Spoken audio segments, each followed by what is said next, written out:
با لند کردیم بلک مارکت، اومدیم لوت کنیم، لوت کرده نکرده یارمون کاور خواست، رفتیم کاور یارمون دیدیم با کمپر مواجه شدیم، با فیفا دمیج شدیم، دینگو گرفتیم روش مرد، اومدیم آرمور هیل کنیم یارمون مرد، اومدیم ریوایوش کنیم انمی اومدیم انمی رو بزنیم، دیفنس زد کلاس هم باگ خورد دینگو در آوردم با HP 4 زدمش. دوباره اینجا رفتیم گاندراپ و یارمون رو ریوایو دادیم و گاندراپ رو کشیدیم، یه چاپر به ما راش داد، چاپریه رو گرفتیم زدیم، یکی من یکی یارم. دوباره اینجا دیدیم بالا سرمون انمی، یارم هم که خودش داشت فایت می‌کرد،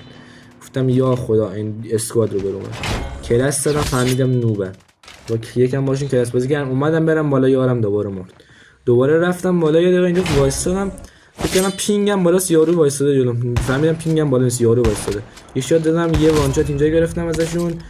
یه شات به اینم زدم، یه شات دیگه هم به این زدم، اینم مرد. اینجا رفتن گولا، دوباره فهمیدم بیوم شدم همینجا، دوباره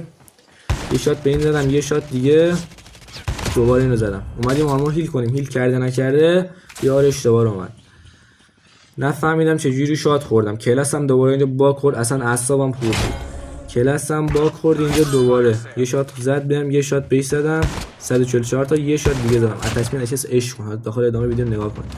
اومدم یه کلاس بزنم، دیدم کلاسم پر نیست، یه وان شات اینو زدم برگا خودم ریخت، دوباره رفتم پایین دیدم اومدم فینیش بدم، یارش اومد، یارشم یه شات زدم، یه میس دادم، یه وان شات دیگه اینم برگام ریخت، دوباره اومدم برم یه وان شات شدم برگا اینو میریخت، نمیدونم چیکار کنم.